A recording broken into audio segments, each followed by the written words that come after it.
تو آپ اس وقت کو یاد کیجئے کہ جب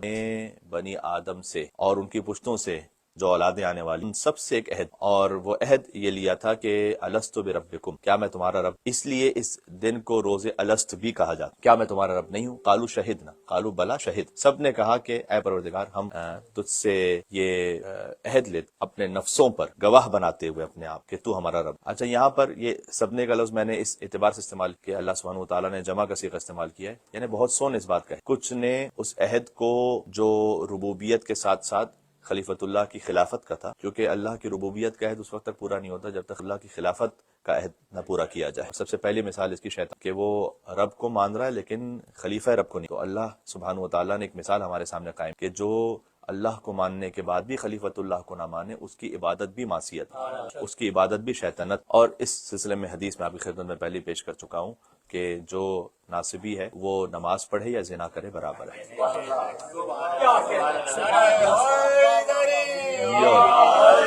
کتاب الکافی میں حدیث ہے، لا یبالی لناصب صلی ام زنا سرق ام صام، وہ چوری کرے یا روزہ رکھے برابر ہے۔ بلکہ بعض عرفاء نے اس پہ ایک اور اچھی تعبیر استعمال کی ہے، فرمایا کہ بہرحال زنا کرنے والا نعوذ باللہ من ذالک یا چوری کرنے والا، اس کے دل میں کم سے کم کبھی نہ کبھی شرمندگی آ سکتی ہے کہ میں نے ایک فعل حرام، تو نماز پڑھ رہا ہے وہ تو ایک خود پسندی میں مبتلا ہوتا ہے کہ میں اللہ کی عبادت کر رہا ہوں، جبکہ وہ ایسا کام کر رہا ہے کہ جو زنا کے برابر ہے، اس لیے کہ خلیفۃ اللہ کی خلافت کو قبول نہیں کرتا، تو گویا یہ اس سے بھی بدتر ہو سکتا ہے۔ تو یہ اللہ سبحانہ و تعالیٰ نے ابتدائی خلقت سے اس بات کو سمجھایا ہے، لہٰذا اللہ کی ربوبیت کا ہے، حضور مکرم کی رسالت کا اور امیر المومنین کی ولایت کا ہے۔ یہ سورہ اعراف کی آیت نمبر 172 کے ذیل میں جو احادیث موجود ہے اس میں تفصیل کے ساتھ ائمہ علیہ السلام نے اس کو بیان کیا۔ علامہ مجلسی بہار الانوار کی والیوم نمبر 5 ایک باب پورا قائم کیا ہے، باب تینت اور میثاق کا باب۔ ہماری تینت کیا ہے، ہمارا میثاق کیا ہے؟ یہی میثاق وہی عہد، اور اس میں تقریباً 70 احادیث کو لکھا ہے۔ ان میں سے شاید ہی کوئی ایسی ہو کہ جو آپ یہ کہہ سکیں مثلا خدا نخواستہ جھوٹی روایت، کچھ ضعیف روایتیں ہو سکتی، لیکن 30 روایتیں 69 میں سے ایسی ہیں کہ جو صحیح سند کے، جس میں ائمہ علیہ السلام نے 30 روایت کا مطلب یعنی تواتر معنوی حاصل ہو جاتا ہے کہ یقیناً کوئی نہ کوئی عہد تھا کہ جو لیا گیا۔ جن لوگوں نے اس عہد کا اقرار کیا عالم ارواح میں، اس کا تحفہ کیا ہے؟ اس کا تحفہ اس جہاں میں ان کا شیعہ گھرانے میں پیدا ہونا۔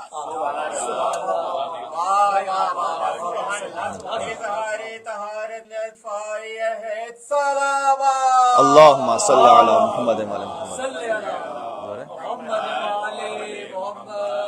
یہ بڑی کم نصیبی ہے اور کم ظرفی ہے کہ کوئی یہ کہے اور یہ سوچے کہ ہمارا کیا کمال ہے، ہم تو شیعہ گھرانے میں پیدا ہو گئے، یا کسی اور کا کیا کمال ہے تو اس سے کیا فرق پڑتا۔ نا، مجھے یہ بتلائیے گا کہ ساری دنیا کی اللہ حکومت اور دولت دے دے، اس سے بڑھ کر ولایت، تو کیا اللہ کی اتنی بڑی نعمت کسی کو بائی چانس دے دیتا ہے ویسے ہی،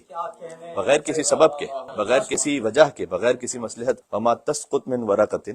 اللہ کے ہاں کوئی پتا بھی نہیں ہلتا مگر یہ اس کی حکمت اور مصلحت ہوتی ہے، اس کے علم میں ہوتا ہے۔ تو اللہ سبحانہ و تعالیٰ اتنی عظیم الشان نعمت عطا کر دے بغیر کسی سبب کے عطا کر، بغیر کسی وجہ کے عطا کر۔ یہ عالم ارواح میں ایک عہد ہے کہ جو روحوں نے اللہ سبحانہ و تعالیٰ کے سامنے اس عہد کو لیا، یا فوراً جنہوں نے اس عہد کو انجام دیا اور اسے قبول کر لیا، انہیں اللہ سبحانہ و تعالیٰ نے دنیا میں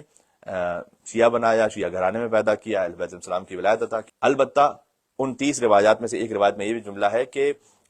اس عہد سے بدا بھی حاصل ہو سکتا ہے، یعنی فرض کیجئے کہ اگر کسی نے وہ عہد کیا تو ہو سکتا ہے دنیا میں آ کر وہ مرتد ہو جائے، بعض ایسے لوگ ہوتے ہیں، یا کسی نے عہد نہیں کیا تھا تو وہ آ کر یہاں پر اس عہد کو قبول کر لے تو اس میں وہ بدا بھی حاصل ہو سکتا ہے۔ اللہ سبحانہ و تعالیٰ نے چونکہ دنیا کو اختیار کا مقام رکھا ہے، جبر کا مقام نہیں رکھا، تو وہ جو عالم ارواح میں ہم نے عہد کیا تھا اس کا انعام اور محصول شیعہ ہونا ہے، شیعہ ماں باپ کے یہاں پیدا ہونا، اور جو اس عہد کو یہاں پر بھی باقی رکھ لے اس کا محصول جنت ہے اہل بیت علیہ السلام کے ہمراہی میں۔ ہر جہاں میں جس نے جو اختیار اللہ کی راہ میں استعمال کیا تو اگلے جہاں میں اللہ سبحانہ و تعالیٰ نے اسے نعمت ولایت عطا فرما دی۔ یہ ترتیب ہے اس طرح سے۔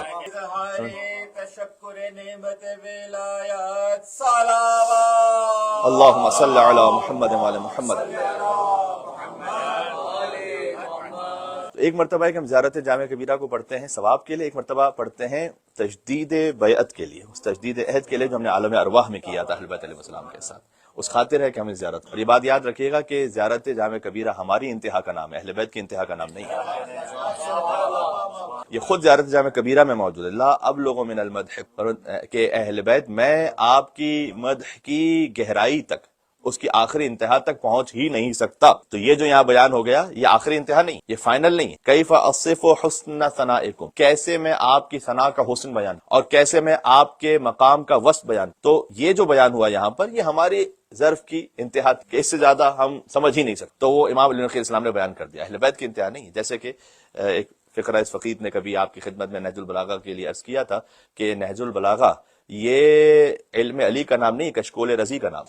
تو جو سید رضی کے نصیب میں آیا تو وہ انہوں نے اس کو جمع کر لیا۔ علم علی بن ابی طالب کی انتہا نہیں ہے، یہ سید رضی کی کوشش کی انتہا ہے۔ بعد ایک مل کے صلوات بھیجے نام امیر المومنین علی بن ابی طالب علیہ السلام پر، صلی اللہ علیہ محمد و علی محمد۔ تو ایک بات تو یہ کہ آپ کو اپنے ذہن سے نکال دیں کہ اس میں تو کوئی خاص بات ہی نہیں تھی کہ کوئی شیعہ گھرانے میں پیدا ہو، کہ میں بار بار اس لیے کہہ رہا ہوں۔ خود اب عبداللہ حسین علیہ السلام نے زیارت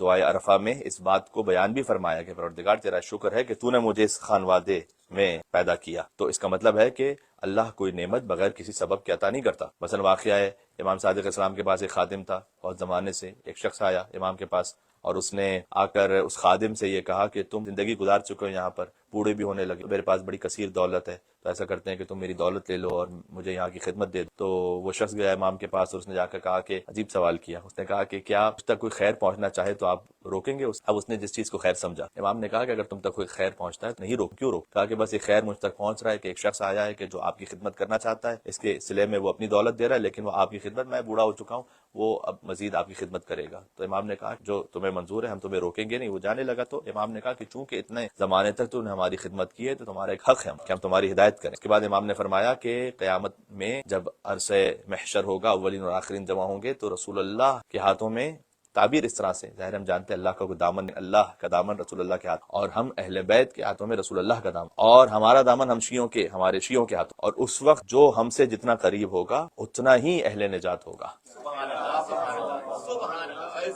اتنا امام نے کہا۔ اللہم صلی علی محمد و علی محمد۔ بہرحال صاحب معرفت تھا، چونکہ امام کے بعد اتنا عرصہ گزار چکا تھا، تو امام نے فقط اتنا ہی کہا تو وہ جان گیا کہ امام علیہ السلام سے کیا کہنا تھا، اور واپس پہنچ کر اس سے یہ کہا کہ اگر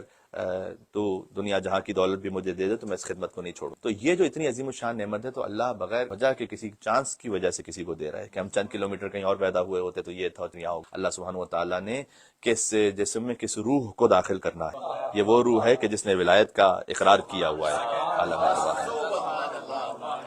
ہر جسم ہر روح کے قابل نہیں ہے، جیسے کہ ہر زمین ہر جسد کے بھی قابل نہیں ہے۔ حدیث میں آیا ہے کہ امام معصوم کا بدن وہاں دفن ہوتا ہے کہ جس روئے زمین پر آدم سے خاتم تک کبھی کوئی گناہ نہ کیا گیا ہو۔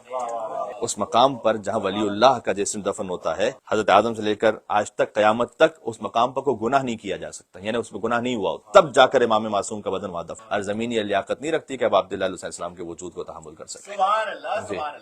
نجف اشرف میں امیر المومنین کا حرم مطہر، وہاں پر قبر پہلے سے آمادہ تھی، اس کا مطلب ہے کہ ہر زمین میں یہ لیاقت نہیں ہے کہ وہ جسد امیر المومنین کو تحمل کر سکے۔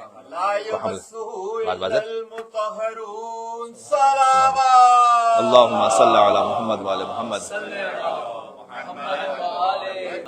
بالکل بجائے پڑھی سورہ واقعہ کی کہ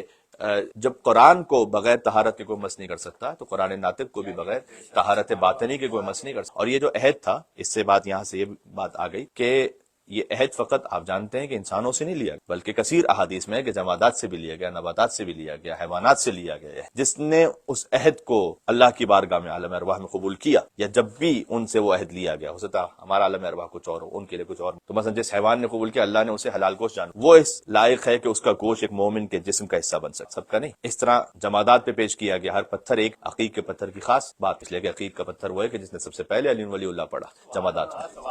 اسے مومن کے ہاتھ کی زینت بنایا اللہ سبحانہ وتعالی۔ نماز بھی مستحب بنایا اسے، نماز جیسی عبادت میں جیسے مستحب بنایا گیا، وہ عقیق کا پتھر ہے، باقی سونا اور چاندی نہیں ہے، سونا تو مت پہ پہننا ہی حرام۔ تو جہاں جہاں جس مرحلے پر نباتات، اس طرح سے